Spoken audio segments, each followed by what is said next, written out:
Republicans are again trying to limit the authority of the Democratic governor and attorney general, even while expecting Governor Cooper will veto bills to do that. Democrats say they're frustrated time is being spent on this when there's still no state budget.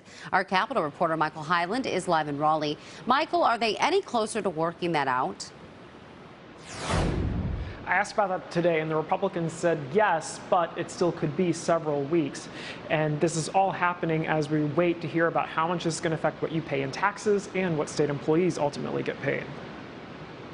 A power struggle where the outcome is likely already known. The Senate Bill 360 passes. On Wednesday, Republicans in the House passed a bill aimed at limiting the ability of Democratic Attorney General Josh Stein to enter into certain legal settlements. It stems from an agreement last year that made various changes to the rules of the 2020 election, but that Republicans in the General Assembly never agreed to. Don't let it be decided in a scam settlement that changes the election. Democrats all voted against it, calling it unconstitutional, expecting Democratic Governor Roy Cooper will veto it. A bill limiting his authority will be up for a vote next week and likely will meet the same fate. I feel like we're just kind of spinning our wheels here at the General Assembly. These votes come as the state is more than 2 months into the new fiscal year with no budget. Why keep spending time on those bills when the budget is unresolved?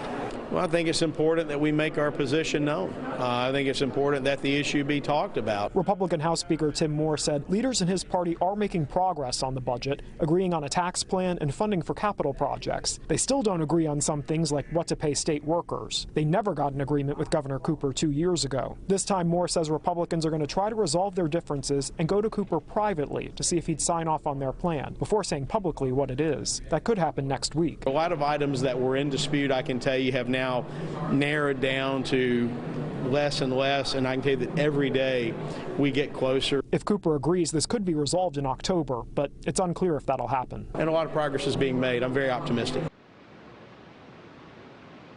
Speaker Moore would not give any specifics on what the Republicans have actually agreed to so far or how much of what Governor Cooper wants they're actually including in their version of the budget.